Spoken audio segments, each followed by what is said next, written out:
Welcome back to Twice as Fast, where we talk twice as fast, think twice as fast, and we're aging twice as fast because of all of our trauma. Today we are having another Sister Sesh session with the sisters. If you're new here, Sister Seshes are where we get cozy, drink our coffee, and talk about things like coming out later in life, being neurodivergent, building a life after leaving corporate America, really anything and everything that sisters would want to talk about, we bring it. We got your back. Now today we are going back to corporate America, which does give me a little bit of PTSD. Don't take us back. But today I'm going to take you behind the scenes of what it was like to work at Google. I think we need to address the elephant in the room. Oh my god, I forgot. I'm like, why was I so used to it? I know, it's kind of fun. I don't know. We'll get to that. That's a fun surprise. Just wait.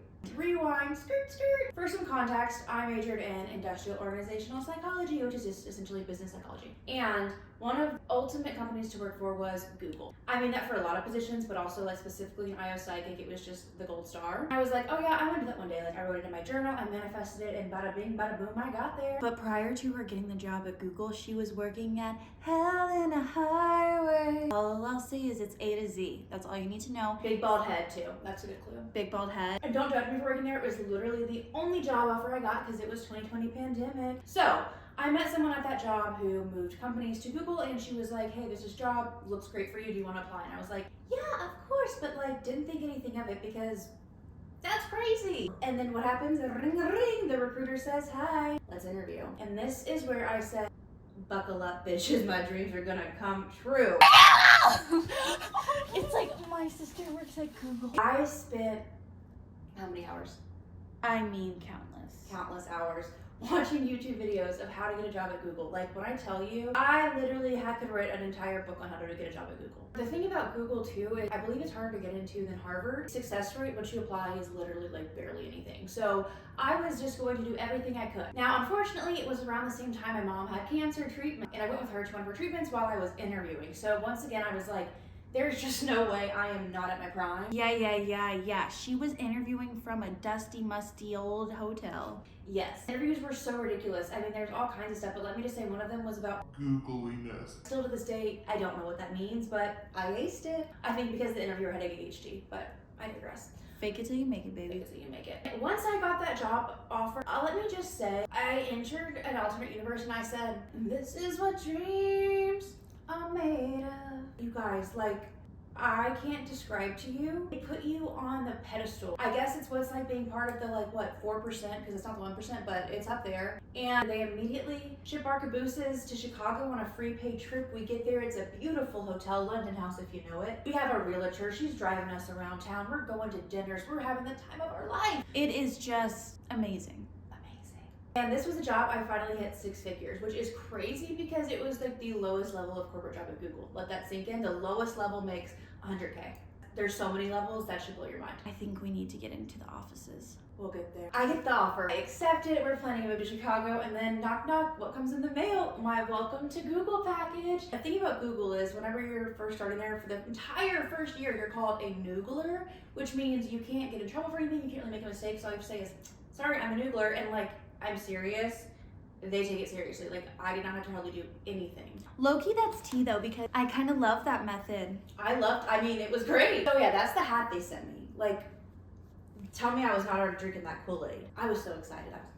Anyways, we moved to Chicago. The first 3 months, my boss had set everything up for me step by step. I had this giant Excel spreadsheet, and it was week 1, here's what you do. Week 2, here's who you meet with. Week 3, yada, yada, yada. For the first 6 months of working there, I had nothing to do. So I'm only working from 9 to 4, maybe. I'm living the high life. Then I go to an offsite. And this is where I said, is this real life? You guys, the offsite was in California, so it was one of their headquarters. Now I'd been to the office in Chicago and it was spick spock amazing, but not anywhere near California. So I'm talking every building pretty much has an entire food court, and they all have different themes. So depending on what kind of food you're wanting, you can get it. There's constantly just ice cream everywhere, little freezers, any drink you could want. The cafe, oh yeah, your head's going on a latte. There were servers. Yes. One of the days we go to the sit-down restaurant on campus. They call it campus, it's so weird. And also there's bikes everywhere. It's So drinking the Kool-Aid. I hate the campus part.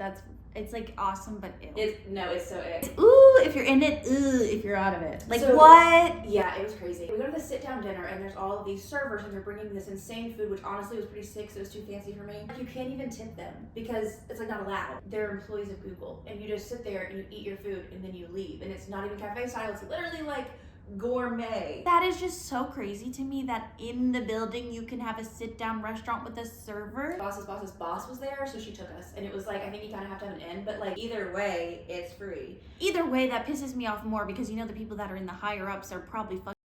Exactly. So not only was the food insane, the rooms were insane, and what was really strange to me though was how much alcohol was everywhere. You'd open cabinets and there'd just be like very fancy alcohol, and then at night you'd see in the parking lot bottles of wine, bottles of liquor. I'm like, that's really strange. Reverse, what cabinets were these alcohol bottles in? Just in like the office meeting room. I can't even describe it. I mean, every office was different, but there were these giant rooms. You could write on the walls. The boardroom would have alcohol? Yes, but it'd be more in like the lounging room part of it. A lot of people that work there, it's their whole life. I'm talking, there are people that live in their car, like in a van, because they have everything. Laundry, food, gym, massage, movies. I mean, everything you could ever, everything. I remember she did get like a token for a free massage, but never took advantage because that's I weird. feel like that's so weird to get a massage at work, and I'm like, why didn't I take advantage? Anyways, fast forward on the offsite, we go to an excursion, okay? They rent a party bus. On the way to the excursion, we stop at an alcohol store, so everyone's drinking Trulies in the car. What? Yes. They're all singing their little show tunes, which it was giving cringe, I'll be honest. And we get to the sailboating place, we get on this giant sailboat, they have charcuterie, more alcohol. We go to Alcatraz, we come back, the dock's in, and then we go to this really fancy restaurant that was on the water. Let me just say we had personal menus, of course.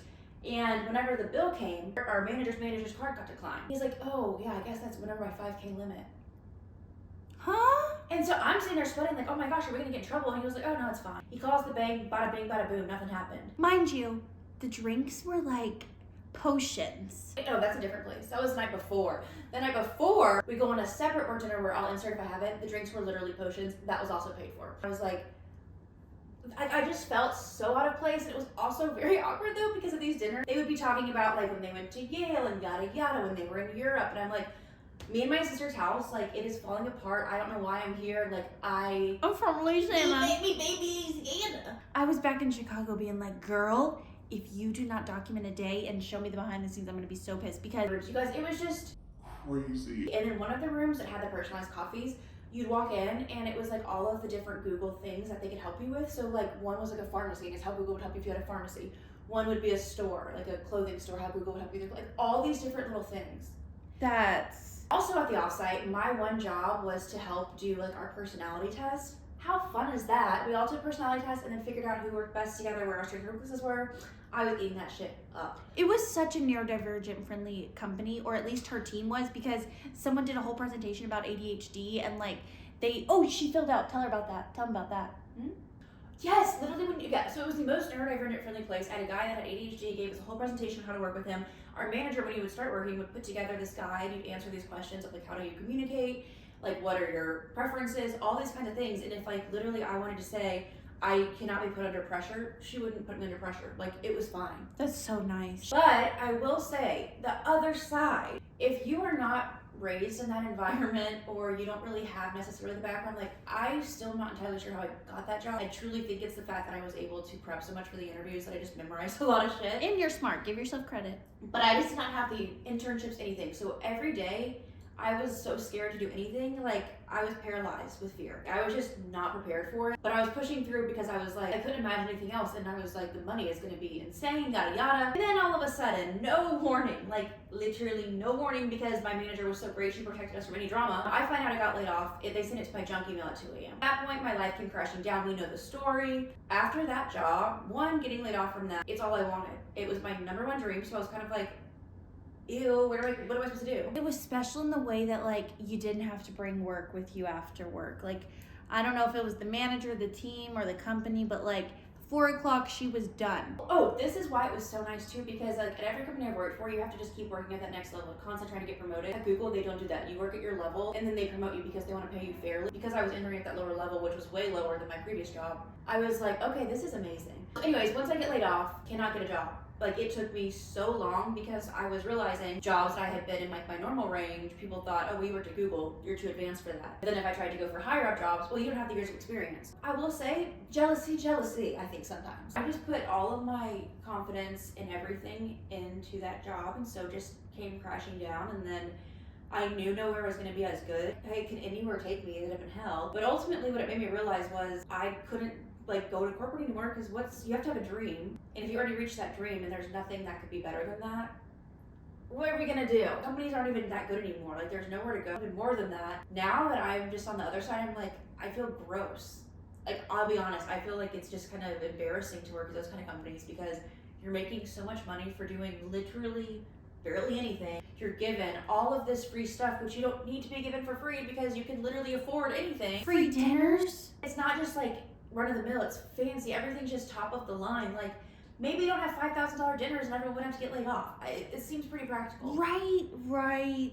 I used to think it was a point of like confidence, but now I just think it's just overrated, because at the end of the day, yes, the offices are cool, but unless you're someone who's super outgoing and honestly a man, you're probably not going to get talked to, and it's just going to be super awkward. They make it sound like it's this dream thing, but at the end of the day, it's just another job. A job with amazing perks. A job that's so rich that they can hire people to not have to work that much and give them the perks, you know? Exactly. And if you come from a background where your parents were in corporate, where you like saw people working really hard, sometimes it was just hard to hear their stories, because I'm like, I'm gonna be honest, I saw them as little babies. I was like, you guys have not lived a real life. Like, it was just the like literally most of them lived in California, but would have a home in Seattle, a home in New York. Like, and I'm like, they're not that much older than me. Whenever people on her team got laid off, they were able to go to like Aspen. Someone took a 6-month international trip, like they all were just, and I was like, how? And also, like, aren't you guys like freaking out that we lost our jobs? Like, I was just, once again, didn't fit. If I can't fit into Google, where it's very neurodivergent friendly, I think that's a sign that corporate America, there is no place for me. And that's why we will start our own thing. And I'm really scared. I'm like so scared, and I feel so weird that I am not even looking for jobs. I feel like I can't even imagine interviewing, but guys, we're holding on for the ride. And I think at this point, there's no going back. It was never questioned. She's not going back, you guys. Even if Google offered me a job I couldn't take, there's no going back. I'm terrified of going back. All I'm saying is I manifested my first 2 companies I worked for, and I'm sitting here right now manifesting that we'll be doing this full time forever, and we will never step foot in corporate America. I never have to talk to a mean tech bro ever again. And we're gonna live our dream life. You guys, I'm ready to tell stories once I can. Once I have enough money to handle the legality of getting sued, hold your horses. It's WeWork 2.0, and the stories I have to tell. Like, Google stories are just fun and like rich. The stories from the company after are like, someone get that girl a lawyer, and also investigations. That's all I'm gonna say. But that's allegedly. Allegedly. It's okay. It's allegedly. I'm so scared of them. Like, y'all, that they're dog eat dog. Guys, fine. It starts with a. Don't say that. I wouldn't say that. All right. Thanks for joining our Sister Sesh. I just wanted to let you guys know what the behind the scenes of Google was, because I always was curious, and let me just say, it's more rich than you think, but also more uncomfortable than you think. So help me get the out of here and never go back. Thanks for being my concubine through it all, because she has never worked in corporate America, but she knows all the dark secrets. Girl, after seeing my siblings in corporate, I will never do it. No, I won't. And I won't let her go back. No, I won't. I'm her conky. Thank you for tuning in, you guys. We will see you on Sunday with a little vloggy vlog around town. Goodbye. Goodbye. Kisses and toes. Kisses and toes.